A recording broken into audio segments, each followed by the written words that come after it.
Hi everyone, and welcome to one of my case studies. Today we'll be talking about a lovely woman.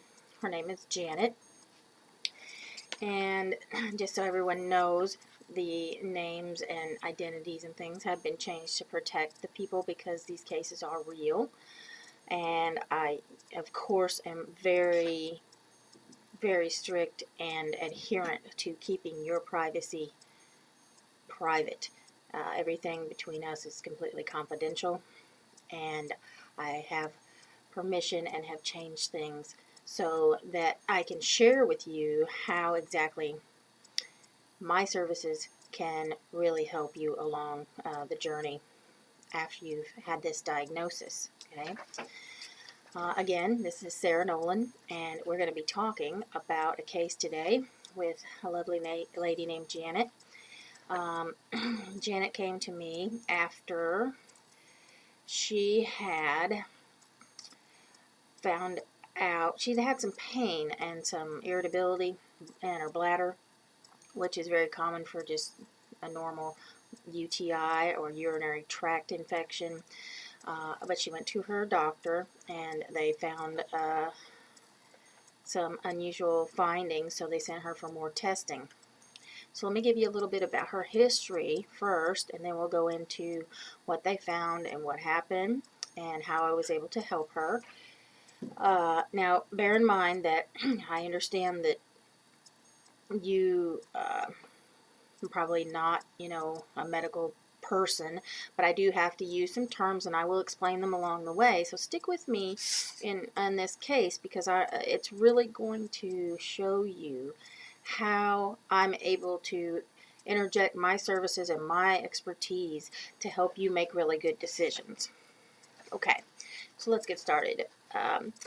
Miss Janet came, and she's a 58-year-old woman, and she had been diagnosed 15 years ago with a breast cancer. It was a invasive ductal carcinoma.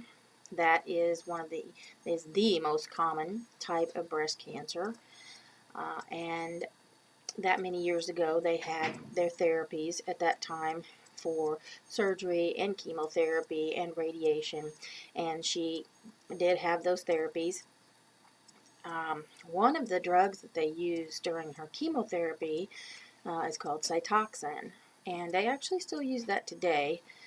There's a lot of developments that have happened since 15 years ago, but in her case, one of the drugs was Cytoxan, and that's a chemotherapy drug that they used. She also had surgery and radiation, and she was cured. She's been in remission for all these 15 years, so that's wonderful. Now, what she has come into her doctor's office now is that she had the bladder irritation, like I said. But what they found was what they call macroscopic hematuria. And that means that everybody, you pee in your little cup, and you could actually hold it up and look at it and see that it's blood tinged. You can see it with your eyes. It's macro. It's large enough to see. Without having to use a microscope or a test for blood in the urine. You can actually just see it. So they were concerned about that, and they sent her for a CT scan. We know it as it's an X-ray on steroids, really. Instead of just taking one picture, you go through the donut-shaped thing, and they take multiple pictures and slices, and they put that all together to get more of a 3D image so they can see what's going on. And they did that with her, and what they found was an abnormal growth inside of her bladder. So her history is contributory to that, because the use of Cytoxan 15 years ago, there is a known risk for bladder cancers years later because of the extreme sensitivity of not only the breast cancer during the treatment, but of the normal cells that are in the bladder. Okay, so now they found this growth in her bladder. It's abnormal, and they then schedule her for a surgery that's called a transurethral bladder resection. Okay, they have an abbreviation for that, and people will call it a TURBT for short, TURBT. And what they do is they go in through your urethra, so they do not have to cut you open or anything for this. They go in through your urethra, which is where you urinate out of, and they use a tool that has a laser on the end of it that is hot enough to produce a cutting effect, and they will scrape out the tumor as much as that any visual tumor, anything that the physician, the surgeon can see while in there, they will scrape that out, and that tissue gets sent to someone like me, who then processes that and is able to have that looked at under the microscope. And then, and the reason they look under the microscope is because you need to know what kind of growth it is, right? You know, when they do the CT scan, they just know it's a growth. They have a high suspicion that it's a cancerous growth and that it would be a certain type of cancer because of her background and the fact that it's in her bladder. And indeed, it did come back as the most common bladder cancer, called transitional cell carcinoma or urothelial carcinoma. Now they get that name because the cells that line the inside of our bladder are called transitional or urothelial cells, and those are the cells that start mutating and becoming cancer and growing. So they did find that in her. So 15 years ago she faced breast cancer, and she had beaten that until up to this day. She's in remission for breast cancer, but now she has the bladder cancer. So where it got a little bit interesting is that she was under the impression that when they went to the surgery, that they would remove the entire tumor, and she would kind of basically be on her way. So that was where she didn't have a good understanding of what the surgery would actually do for her. So what actually happens is, like I described, they go in and they laser and cauterize off all the visible tumor they can see, but the key there is visible. They can only scrape out what they can see. However, the cells next to that area could be transitioning and becoming abnormal, but it's just not visible by the eye. And so they may take out the whole growth, but the cells around there could still be cancerous cells, and they will eventually grow and get bigger and produce another growth that you can actually see. And she wasn't aware of that. Here's the other thing that happened. When they sent all those little pieces of the tumor that they were able to take out, under the microscope, you could see that it was cancer.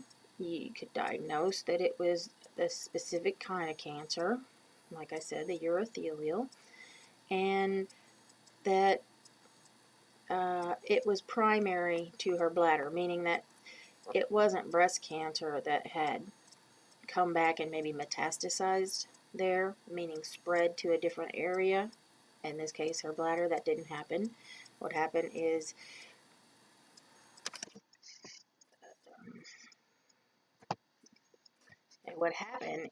that she developed another type of cancer that was contributed to, not contributed, it was attributed to the fact that she had to use the Cytoxan for the chemo for her breast cancer. So looking at the tissue under the microscope, they could see what kind of cancer it was. But what they really were trying to see in that tissue is how deep did it invade, which is important in all cancers. But in this cancer, it's very important because it will determine the type of treatment that you're offered. It will determine her prognosis, as in what is her survivability and what will her quality of life be. And the fragments that they got, the pathologist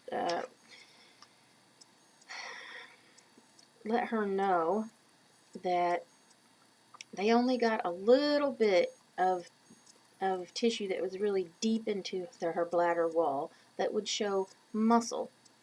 And it's the muscle that is a threshold for, if you see cancer cells in that muscle, it's a whole different type of therapy and situation.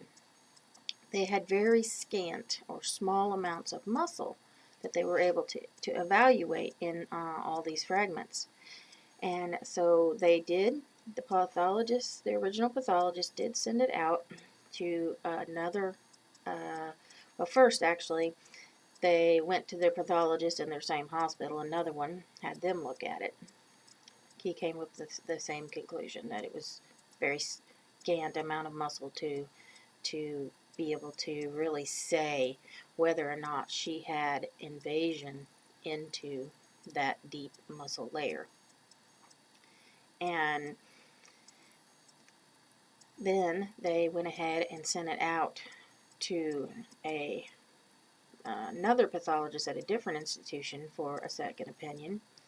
And this usually happens automatically when there's a question. Sometimes the patient will know about this. Sometimes it just happens behind the scenes, and then they get the final report, and the reporting is by the original and the consulting pathologist. In her case, she did know that they sent it out for another opinion, and that's when she contacted me. But because before they got that opinion back, the surgeon was telling her he wanted to take her back into surgery. He wanted to take her back and get some more of the sample of the muscle, which is the deeper area, so that they could be sure that she didn't have invasion in that muscle. And this was confusing her because, of course, she thought that this first surgery was curative, which it is not. So I was able to explain that to her, and she was not happy at all about going back, and she really didn't understand what the purpose was. So I explained exactly about her cancer and the specific things that go into analyzing her specific tumor, with visuals and explanations of what it meant if she was a certain stage and a certain grade. It turns out that her stage was the thing that was in question, because the staging was based on if she had cancer in that muscle layer. Her grade, however, was not in question. It was determined that it was a high grade, and we can see that the staging, a scale that they use from 0 to 4, and then they have sub-staging, but basically what it does, it tells you how big the tumor is. Is it tiny, small, big, just the actual measurement size of the tumor. It will tell you if the tumor has been found in any lymph nodes, and it will also tell you if the tumor has spread to any other areas, which is called metastasis. And that's what the staging is for.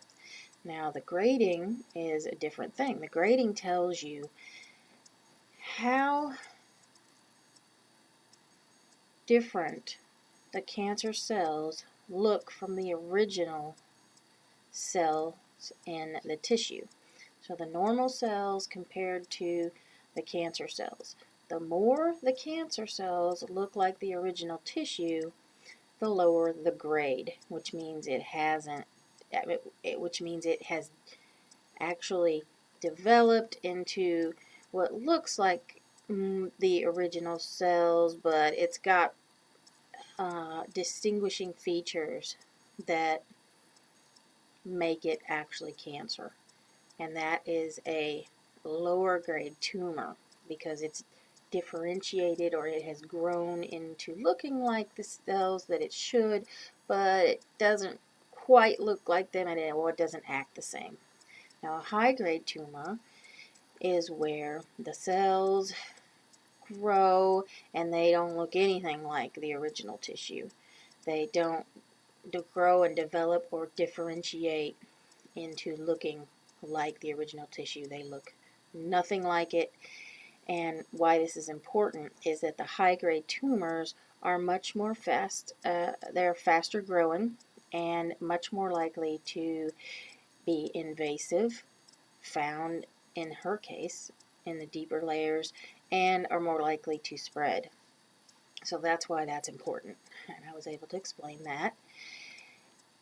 Which then leads you to the fact that going back for the second surgery, of course, is her choice. However, if they just went forward with the therapy based on a little tiny bit of muscle that did not show any cancer, but there was cancer somewhere else in the muscle that they weren't able to evaluate, they would be giving her an incomplete therapy to try to extend her life and make it a good quality of life. So I let her know that going back for the second surgery, it would be a bit different than the first one. In the first one, like I said, they went in with the little laser type thing. It's actually a circular, and they scrape out the tumor. Okay. And this one, they will be in the same way. They won't have to cut her open or anything, going through the urethra, but they'll actually be targeting the deeper muscle layer in the areas around and deep to where they took out the tumor. And they will send those pieces immediately to people like me, who will then evaluate them even while she is under anesthesia in the operating room, and they'll have an answer right away. Did they find in the samples that the surgeon sends any cancer in that deep muscle? So it'll be a little bit different than the surgery she had before. Actually, not quite as traumatic to her bladder. So after explaining all this, she decided to go forward with the second surgery. It went well. It turned out well that she did not have any cancer identified in the muscles that they sampled. So that's great. And she's very grateful, that she was able to feel good about making the decision not to just not go through with the second surgery and go on the assumption that she had no invasion into her muscle. Now they know that she did not, and they can go forward with the next therapy for her. So what is the next therapy for her? Of course, her physician wanted to talk about what they call BCG therapy. And so what's that? Well, it's a whole another story, right? And I was able to help her completely understand that, and how her treatment would be very different from her treatment that she got for the breast cancer. and all the explanations and everything she needed to understand what was going to be coming with that, including information about how she would feel, um, what the complications could be, what to look out for. And one of those things is that with this therapy, again, some months or years down the road, there is a risk for having some other major issues. And so it's very important that her primary care doctor be informed of that she's having this therapy and things to look out for as time passes. That way, if she started having any symptoms of this, they could focus on that right away and not think, oh, it's just a flu or it's just a little infection or something like that. There's a lot more detail about that that I'm just not going to get into here, but you can see how there's a lot of little things to consider when going through these therapies. And of course, I did explain everything in detail to her. So she has just started with that second therapy, and we're gonna follow that through and see how she's doing. I really was able to communicate with her well, and she could feel confident in making these decisions. So that's the kind of information that I can deal with anyone's case. Okay, so in her case, she happened to have this history and this new second cancer that she had to deal with. And, you know, while that was very disheartening and she had a lot of denial and anger about that, which is completely normal, but she still had to make decisions, right? And critical decisions. And it's hard when you're so emotional and you have all these feelings. You can really use someone like me to say, okay, look, you know, they're offering you things. There are things you can do. You're going to get through it. You've done it. In her case, she'd gotten through it before, and you know she's going to get through this too. And I'm going to help her have that confidence by giving her good, plain English explanations about any and everything that she had a concern about. You know, some people might even come and say, I don't even know exactly where my bladder is. I didn't even know it was hooked up to my kidneys. You know, whatever it is, it's fine. We'll start wherever you are and build your confidence, okay? And also give you the tools to speak with your treating physicians. So when you go in, you can get the information from them that you really are concerned about. And you can get that information and you can realize, okay, I may not understand all this right now, but I'm going to be able to go and talk to Sara, me, and she's going to explain it all. And that's the kind of information and coaching and consulting that I offer. So I definitely welcome you to look at the other case studies that I've done. Hopefully, I will see you in our sessions together. I wish you love and healing, and I will see you soon.